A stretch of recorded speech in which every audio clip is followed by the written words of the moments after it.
तो इसके पहले वाले वीडियो में हम लोगों ने पढ़ा था मौर्य साम्राज्य में बिंदुसार तक आया था।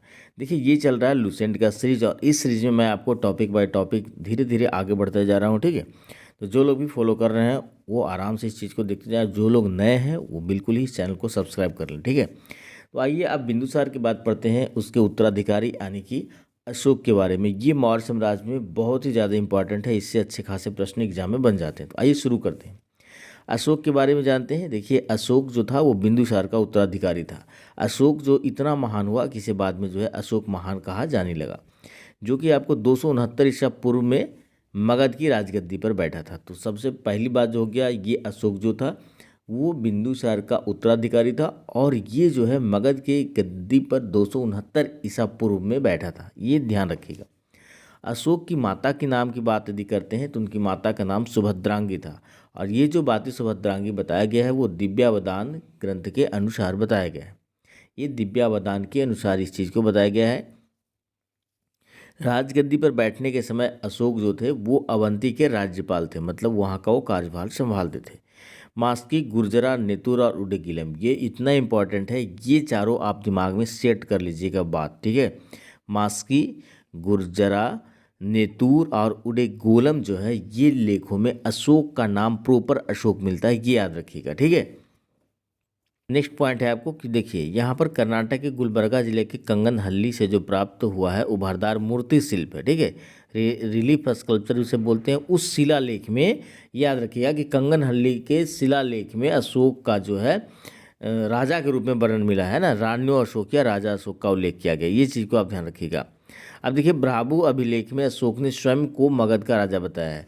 स्वयं को मगध का राजा जो है अशोक के द्वारा भाब्रू अभिलेख में बताया गया। ठीक है, पुराणों में अशोक को क्या कहा गया है, तो अशोक वर्धन कहा गया। यहाँ पर देखिए पॉइंट बहुत इंपॉर्टेंट है, इससे प्रश्न आएंगे ही आएंगे, ध्यान रखिएगा।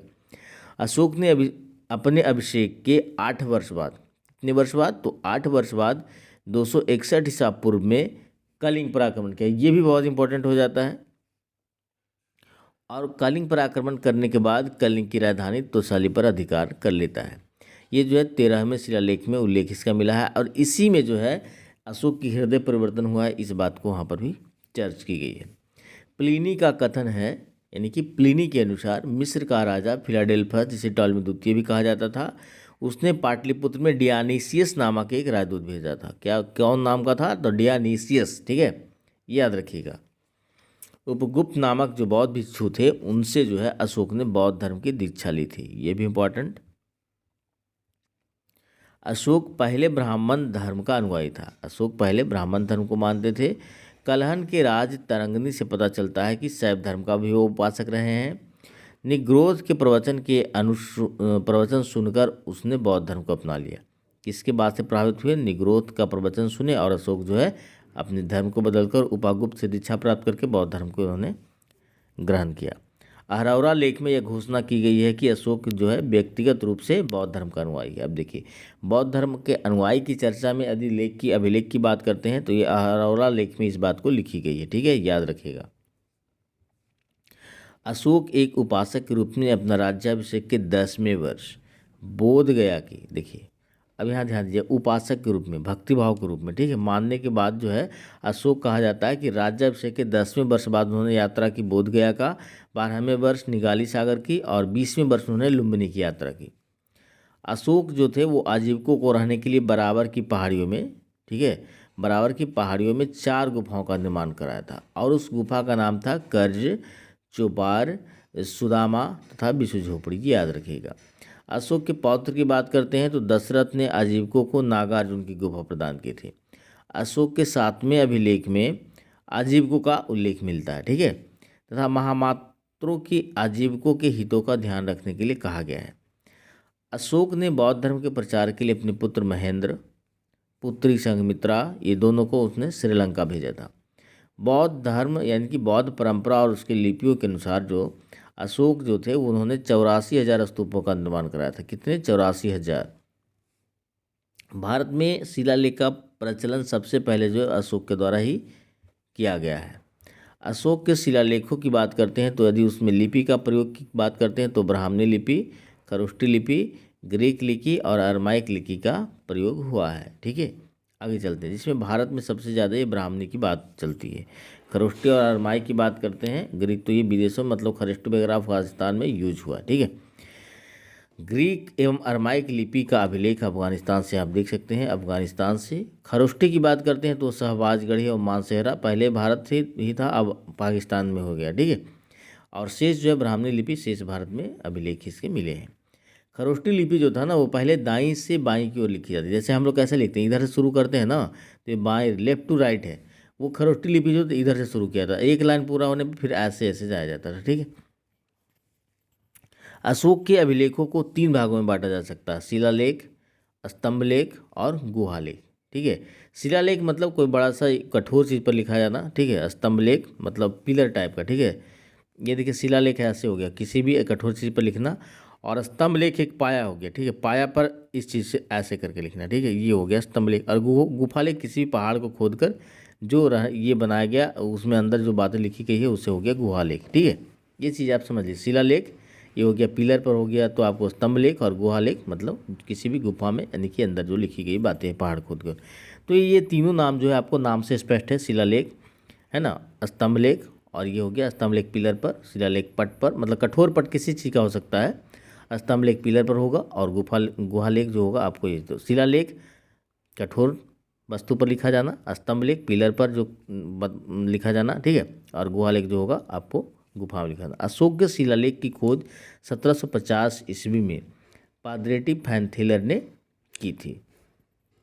अब यहाँ पर ये मत समझ जाइएगा कि किसने पढ़ा था, ठीक है, मतलब ये जो लिपि लिखी गई थी ये किसने पढ़ा था, ये चीज़ को ध्यान से निकाल दीजिएगा, ठीक है। अशोक के शिलालेख की खोज की बात की गई है, ये चीज़ ध्यान रखिएगा। चलिए आगे चलते हैं। इनकी संख्या 14 है। अशोक के अभिलेख पढ़ने से सबसे पहले सर देखिए, अशोक का अभिलेख पढ़ने में सफलता मिली है 1837 में जेम्स प्रिंसेप का। यहाँ पर जो है आपको गड़बड़ाना नहीं है, यहाँ पर ध्यान दीजिएगा कि पढ़ने में जो सफलता प्राप्त किया है अभिलेख को वो जेम्स प्रिंसेप ने 1837 में किया है। लेकिन शिलालेख की खोज की बात करते हैं तो वो पादरेटी फैनथेलर ने किया है, जो कि 1750 में ही किया है, यानी कि बहुत पहले कर दिया है। चलिए आगे चलते हैं। अशोक के प्रमुख शिलालेख और उसमें वर्णित विषय क्या है, ये भी बहुत इंपॉर्टेंट है, तो इसे भी आप ध्यान रखिएगा। देखिए पहला शिलालेख में कहा गया है कि इसमें पशु बलि की निंदा की गई है, मतलब पशु बलि पर रोक लगाया गया, निंदा मतलब विरोध करना ही हुआ।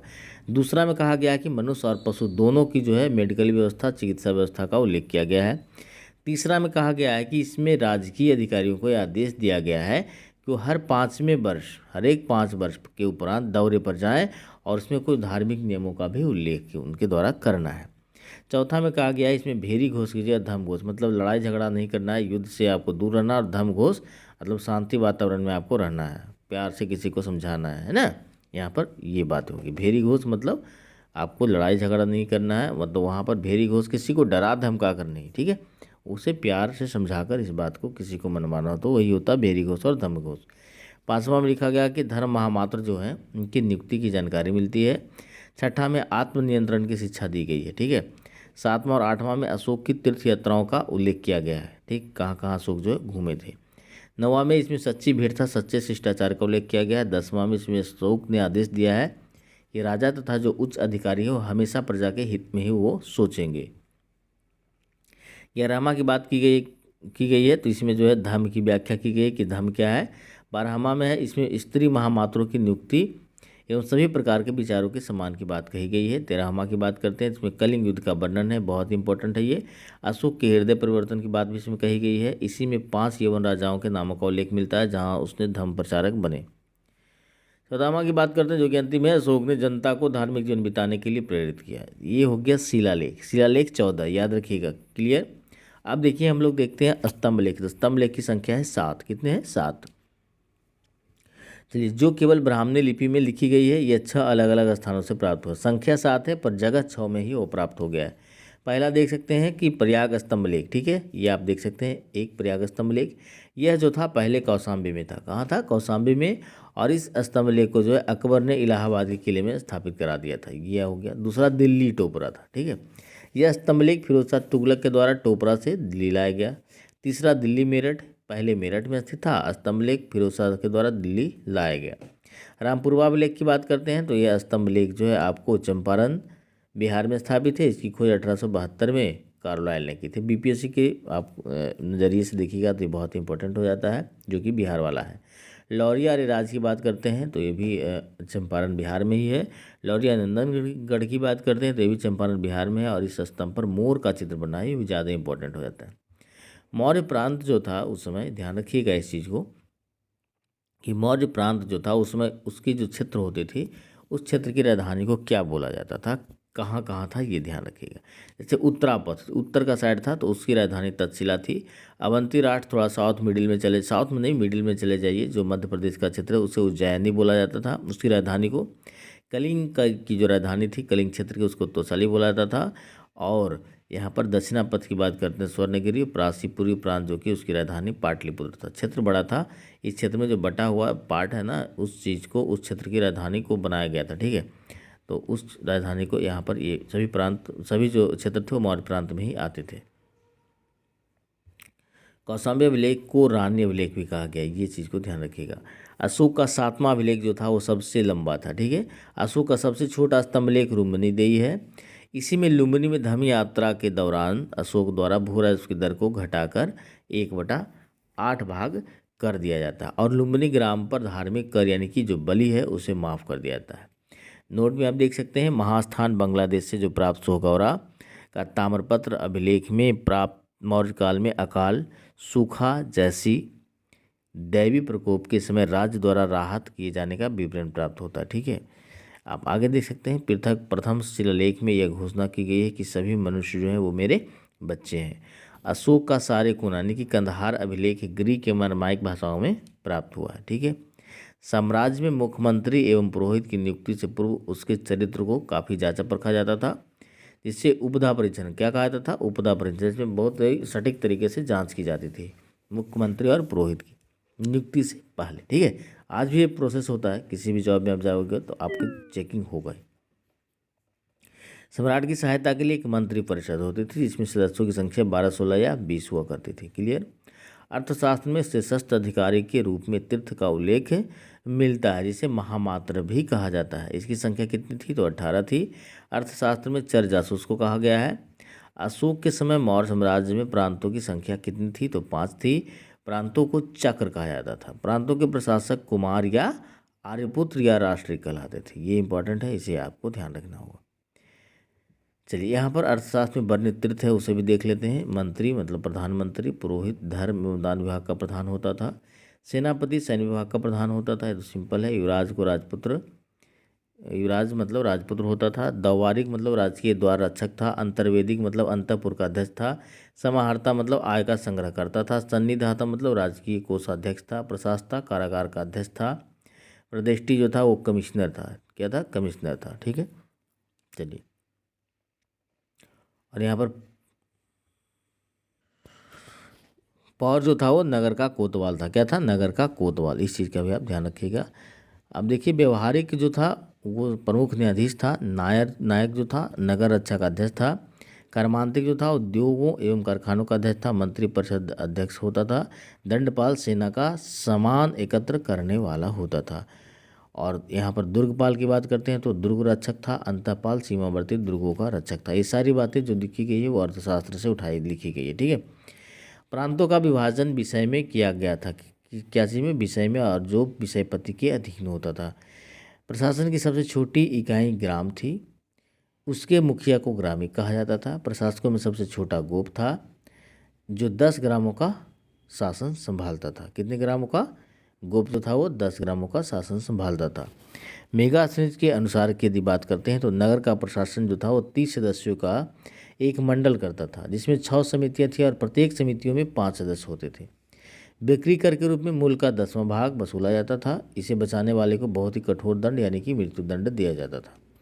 मेगा श्रेणी के अनुसार की बात करते हैं तो एग्रोनोमाई मार्ग निर्माण अधिकारी था, जो सड़क वड़क बनाने वाला होता था। जस्टिन के अनुसार जो यदि बात करते हैं तो चंद्रगुप्त मौर्य की सेना में लगभग 50,000 अश्वारोही था, मतलब घोड़ा वाला सैनिक, 9,000 हाथी वाला था और 8,000 जो है वो रथ वाला सेना था। नेक्स्ट पॉइंट है कि जस्टिन नामक यूनानी लेखक जो था उसके अनुसार चंद्रगुप्त जो था वो 6 लाख की फौज से सारे भारत को रौंद दिया। ये बात सही भी हो सकती है और नहीं भी, ये उसी के बाद द्वारा बताया गया, लेकिन ये सही है कि चंद्रगुप्त जो था पश्चिम उत्तर भारत यानी कि पश्चिम उत्तर भारत को सेल्यूकस जो था उसकी गुलामी से मुक्त किया था। जस्टिन ने चंद्रगुप्त की सेना को लुटेरों की सेना कहा। ठीक है, ये याद रखिएगा। युद्ध क्षेत्र में सेना का नेतृत्व करने वाला जो अधिकारी होता था वो नायक कहलाता था। यहाँ पर देख सकते हैं कि प्रशासनिक समिति उसके कार्य, जिसमें आपको 6 समितियाँ थी, जिसमें से हर एक में जो थी आपको 5-5 सदस्य होते थे। ये बातें भी आपको यहाँ पर देखिए ऊपर में बताया गया। 6 समितियाँ थी, प्रत्येक समिति में 5-5 सदस्य थे। तो प्रशासनिक समिति जो था उसके कार्य देख लीजिए। प्रथम समिति जो था उसका कार्य उद्योग एवं शिल्प कार्य का निरीक्षण करना था। द्वितीय समिति जो थी वो विदेशियों की देखरेख करता था। तृतीय जो था जन्म मरण का विवरण रखता था। चतुर्थ जो था वो व्यापार एवं वाणिज्य की देखभाल करता था। पंचम जो था निर्मित वस्तुओं के विक्रय का निरीक्षण करता था। षष्ठ जो था, छठवां जो था वो आपको बिक्री कर को वसूल करता था। चलिए आगे चलते हैं। सैन्य विभाग का सबसे बड़ा अधिकारी जो होता था वो सेनापति कहलाता था। प्लिनी नामक यूनानी लेखक जो था उसके अनुसार चंद्रगुप्त की सेना में 6 लाख पैदल सिपाही, 30,000 घुड़सवार और 9,000 हाथी थे। मेगास्थनीज के अनुसार मौर्य सेना का रखरखाव 5 सदस्यीय 6 समितियां करती थी। अभी हम देख लीजिए कि यहाँ पर 5-6 समितियां सेना के लिए भी थी। वो सेना वाला पहले हम लोग देख सकते हैं। सैन्य समिति और उसके कार्य। समिति पहला जो था वो जल सेना का अध्यक्ष था। दूसरा जो था यातायात एवं रसद की व्यवस्था करता था, आने जाने का रास्ता और खाना पीना की व्यवस्था करता था सेना का। तृतीय जो था पैदल सेना की देखभाल करता था। चतुर्थ जो था अश्वरोहियों सेना की देखरेख करता था। पंचम जो था गज सेना की देखरेख करता था। 3 से 5 तक सेना को देखरेख वाला था। छठवां था रथ सेना की देखरेख करता था। ये बस 2 ही है, बाकी 4 रख रखाव के लिए था, याद रखिएगा। मौर्य प्रशासन में गुप्तचर जो विभाग था वो जो था महामात्य सर्प नामक अमात्य के अधीन रहता था। ठीक है। अर्थशास्त्र में गुप्तचर को गूढ़ पुरुष कहा गया है तथा एक ही स्थान पर रहकर कार्य करने वाले जो गुप्तचर था उसे संस्था कहा जाता था। स्थान बदलकर मतलब एक स्थान से दूसरे स्थान पर भ्रमण करने वाला जो गुप्तचर होता था उसे संचार कहा जाता था। अशोक के समय क्या कहा था? संचार, याद रखिएगा। बदल बदल कर स्थान का गुप्तचर जो आपको पता लगाता था बातें को, उसे संचार कहते थे। अशोक के समय जनपदीय न्यायालय के न्यायाधीश को राजुक कहा जाता था। ठीक है। सरकारी भूमि को सीता भूमि कहा जाता था। क्लियर। बिना वर्षा वाले अच्छी खेती होने वाली भूमि को अदेव मातृक कहा जाता था। मौर्य काल में द्रोण अनाज के माप के लिए प्रयोग किया जाता था। द्रोण मतलब ऐसे भी बर्तन ही होता। ठीक है। मेगास्थनीज ने भारतीय समाज को 7 वर्ग में विभाजित किया था। ये मतलब अजीबो गरीब तरह से विभाजित किया था। इसे कुछ कुछ बातें पता नहीं चली थी, जैसे आपको पता चलेगा बाद में, है ना, पढ़िएगा। जैसे ये कहता था कि भारत में जो था ये दास प्रथा नहीं थी, मतलब इसको समझ नहीं आता था, क्योंकि देखिए यहाँ जो थी ना पहले जो भी घर का सदस्य की तरह वो लोग रहता था, तो पता नहीं चल पाया इससे। ठीक है।